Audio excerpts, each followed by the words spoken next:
In today's video, I talk to a classroom of students about how to build personal equity in a brand new industry. Let's go.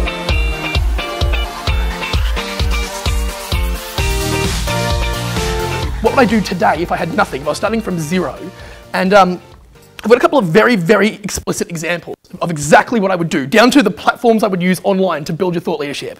So I'm just going to go through them because I think that's where you guys will get the most value. For those of you who are actually interested, who actually are really like wanting to create content, and most don't. Most people don't want to do that because it's time consuming and effort, and a couple of internships will get you the job that you want. That's fine. If that's all you want, that's totally cool. There's no judgment, that's fine. But for me, it was all about building a real career in the space that I wanted to get into. So I've got this idea, and I hope someone in this room, or in the room that I'm talking to this afternoon, I hope someone does this, because I honestly believe it'll work. At this conference today, there's 12 speakers who've donated time to come and speak at this event. And I thought about that and I was like, sweet, so you've got 12 people there. I'm the least qualified to talk about events. There's got experts in their field over there, right? You know those people have donated their time. You know they're not getting paid to do it. You know they're in that room because they care about events. As people entering the space, think about the thought leadership that you would get by networking with them. You could go and have a chat to them. You probably will at lunchtime. That's great. Send them an email. Want to catch up. That's fine. Offer to do free work for them. That's all fine, right? That's what everyone does. And that's probably part of the challenge, right? When everyone does that, it's really hard to stand out. So here's what I would do. I was thinking about like how you would build thought leadership in your space, and probably the killer, the one key point that I would do is think about how you would use those relationships to create content. Because you can easily go out there and position yourself as a budding event planner, or even as an event planner, a growing event planner, whatever it is. You don't have to go out there and pretend to be an expert today, but I guarantee you, if you started a blog today, literally if you went to Squarespace or Wix or any one of the free networks that let you create a blog, and then you created a Twitter account, and then you created a YouTube channel, right? Then you jumped on LinkedIn, and you just started to find the different people who spoke at this event, other people in the events industry in Brisbane, and you hit them up and said, hi, I was at the event, really liked your talk. Wondering if I could interview you, either via Skype, record it, video content, or you might like send them an email and say, here's a series of questions. Ask them about their experience, ask them about what they do, ask them about their challenges in the industry. Because they'll all be willing to do it. That's ego, right? Everyone likes that. Everyone likes to feel loved in that space. But when you do that, you're building a crazy relationship. That's an insane relationship. They will never ever forget you if you do that, right? And then you can take that context, that meaning, that relationship, and then use that to reach out to other people. If I was in this room, I would be hitting up the top 100 people who have the word events in their job title on LinkedIn today. And I would be trying to build that relationship and offer to do something like that. Because they're not used to that. They're not used to being featured like that. They're not used to getting that sort of exposure. But that stretches far beyond just saying, hey, can I do an internship with you? Or hey, can I come in there and learn from you? Or can we have a chat? Or can we have a coffee, right? That's time and that's hard. But if you say something that scales for them, that they can then post on their Facebook page and brag to their friends about because they're excited, that's everything. That's like meaning, that's context, that's value, right? When the podcast Living Outrageously got featured on iTunes, the first 20 viewers, stoked, pumped, cannot believe 20 people actually downloaded that show. That's ridiculous. And it was hard. It was to actually create that content is hard. It's super time consuming. It's not easy. It's never going to be easy. It's always going to be difficult. But that's why we stand out. That's why we're on the homepage of iTunes, because other people just don't do it. There's plenty of thought leaders out there that don't want to do that. It's too much work. They're quite happy to sit in their room, in their office, and do their day-to-day job. And that's totally fine. That's totally fine. But if you want to take a step forward, if you want to get the exponential career growth that you can get, the relationships are all it comes down to. Even down to what your work that you're actually doing, that's the value. I've got a couple of other strategies that I think would be super interesting if anyone ever actually wanted to execute on any of them. Imagine if you created, who uses Twitter? Does anyone here use Twitter? Actively? Daily? Hourly? Not hourly? Okay, cool. No, that's cool, right? So for me, Twitter is the most powerful resource in the world. I use search.twitter.com every single day. It is, I think I mentioned it earlier, it's the core source of new business for us as an agency who deliver social media strategies, and it's not cheap stuff, right? Because we're actually on it day in, day out. And it's been crazy for me, right? I use Twitter every single day for that. But I was thinking about, for an events student, what could you do using Twitter to build your credibility, your thought leadership? If you created a Twitter account called Brisbane Events, right? Not Matt Kelly, not ABC Events Pty Ltd, right? Brisbane Events, make it off-brand, make it more emotive and feeling based, more than about you and about your company. And then if you went there and searched every single event planner, event manager who's on Twitter, follow them, okay, and then start to engage with them. So when they post a photo of the last wedding that they did, comment on the wedding, right? When you see a big event, a big organisation, they're hosting their big event, retweet them, share the love with them, right? You start to get traction. I guarantee you will build a presence. I guarantee you will get traction. People pay attention to that. They honestly do, because I'm used to putting out a tweet and getting no response, right? That's what most people are used to with Twitter. They'll just spam out links or whatever they do, right? Because no one's actually paying attention. But every professional speaking at this conference are all on Twitter. Half of you guys, a couple of you guys are on Twitter, right? So we know there's people in the industry doing it. And you can actually search terms like events, geolocated around Brisbane, and find the exact influencers you're trying to reach. By engaging with them there, it's a totally new layer to a relationship that who knows where that could go. 10 years' time, that could come to fruition, and they're going to remember that you were the one who was chatting to them about the first event they ever ran. That's meaning, that's context, that's building an actual relationship. There's a final point, there's a final little strategy that I like the idea of, very hard to execute on. If someone did it, I'd be blown away, I would actually love it. I would actually, I'll donate time to whoever wants to do this, because I think it's pretty epic. Has anyone heard of a lead magnet? A lead magnet is a piece of content that you put on a landing page on a website and give away in order to attract leads, right? So it could be an ebook on the top 7 trends I see in events in Queensland, or it could be a video series on different presentation styles, or it could be the 3 venues I would use if I was an event manager in Brisbane, whatever it is, right? So you write the ebook, could be 2 pages long, doesn't matter.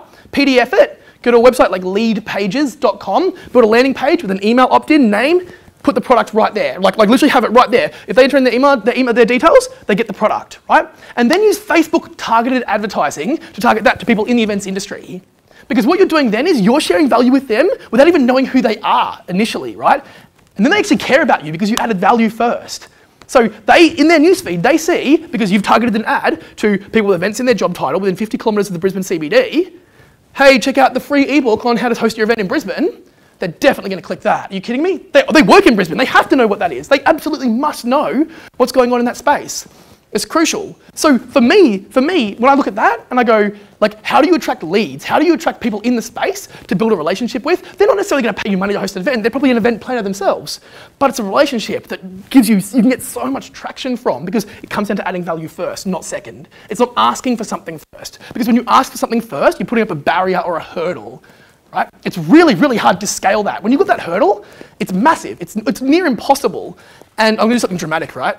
Like, can I jump or something? Make it look really awesome? No, I'm kidding. So for me, that lead magnet tool is massive. I wouldn't do it first. The Twitter stuff, easy, right? Super easy, right? Interviewing people, easy. It's one email, one-to-one. That's massive. That's meaningful. People actually pay attention to that. What was that website called that you said before you were talking about Twitter? Before I was talking about Twitter. What was I talking about? To create a blog? Is that what you're talking about? Yeah, so there's thousands of them. Wix, W-I-X. Squarespace is another one. If you're getting really tech savvy, or you know someone in the space, then you could use something like WordPress and use a theme from ThemeForest. It's essentially you can get a legit website up for $30, $40, $50. That looks substantial, actually has meaning. It's not like what it was 10 years ago when you had to spend 20, 30 grand to get a real website, right? Like, you can do that for really, really cost effectively. Hell, you can go on Tumblr and make a Tumblr blog, right? That's like 4 seconds to create that. I know that because Tumblr actually spent a crazy amount of time A/B testing, split testing, right? Grouping different cohorts and changing the design of the page to see what would push people through the fastest. So I know that Tumblr spent make it easy. So I would even use Tumblr for the first shot, right? I would 100% be doing that. I would be using LinkedIn. LinkedIn is crazy. If you're not on LinkedIn now, sort that out, because you can search for anyone in your industry and everyone's willing to connect because they've been accustomed to it, right? They've been spammed for so long on the power of LinkedIn that they're just used to it. So the biggest thing I was going to say was, right now, you can afford to not be scalable, right? It's not like this is just hypothesis. Some of you may not be. Some of you might be crazy busy. But if it was me sitting down in this room, I would know that I've got 2 hours every night. I've got 4 hours every Saturday morning, right? I would use that time to do the unscalable stuff, to build the one-to-one relationships, using Twitter for that, because that's where the power is. And that doesn't pay off tomorrow, necessarily. It could, but it could take 5 years. But when it does, the payoff is massive. For a year, no one watched our podcast. No one cared about it. We kept doing it every week because it was fun. We liked each other. It was a good thing to do. But when I got the phone call from Sean and Monkey Inferno in the US saying, Matt, saw the podcast, love the content. Can we chat about you coming over? It's like, whoa, that's power. That's real. That's substantial content. So anyway, that's me. Sweet. Thanks. I don't know, do we have time for questions? 1, 2. And if anyone has any questions or anyone wants to ask anything? Yeah. I've been thinking for a while about doing a blog. And Yep. I think that it's a good way to get information out. It's very nice to have. Totally. What's the best way to share that and get it out there? Yeah. It depends, right? What most people do is they create the blog and they have it just sitting there live and they hope people will find it. And people don't, right? They just don't. I would use social as a driver to the blog. So I would use Twitter as a driver to the blog. And the way, when I say that, I don't mean I would go on Twitter on a personal account and just like post about your blog articles 3 times a week, right? Like to me, that's not what will do it. But do the one-to-ones, right? Search out for people in the space, like related to the content you're talking about, and add value to them. So ask them a question about something they just posted, right? If Danielle from the wedding planner who's here today, if she posted a photo of the room that she decked out last week, right? I would definitely be responding to that, saying, hey, saw the photo, that was amazing. Because I guarantee you, she's posting them and no one's saying that to her.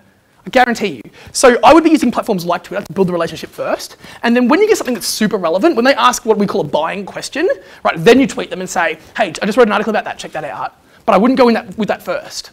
The other thing, if you've got any budget at all, Facebook ads are crazy. The guy standing in that corner with the video camera, right? That's actually my brother. I got him to come in because for me, content is everything. I said that, right? So right now, we're creating content right now that I will be cutting up and using later on. I don't know what parts of it. There's a lot of randomness in here, but some of it I will, right? So for Michael last week, I said to him, right, like I want you to grow this business. He's got a videography business. He actually does wedding videos, right? And he's flat out as it is. But I'm like, no, let's do more corporate stuff. So we grabbed his last 4 videos, we cut it into, literally cut 20 seconds from each video, made a 2-minute long video, posted it on his Facebook page, and then targeted advertised that to females 18 to 29 years old in Brisbane who are engaged.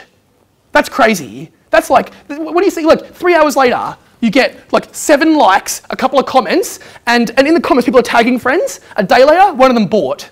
That's a $2,000 wedding package they bought off a $2.50 investment. Right? The game's changed. It's totally different now. You can go so targeted at such a low cost, and that won't exist like that forever. It can't. Because Facebook know that people are leaving Facebook because they're getting too many ads. So my prediction is that they're going to reduce the number of ads that we see on the newsfeed and charge through the roof for them. Like, it's like the wild, wild west of social media right now. If I can acquire users for 5 cents each, that's mind-blowing. In 10 years' time, I'll look back and be like, remember when email open rates, when 80% of people you sent an email to actually opened it? Right? Today, it's like 6%. So I think I'll be looking back at social in 10 years' time and going, whoa, I cannot believe the power that we had back then.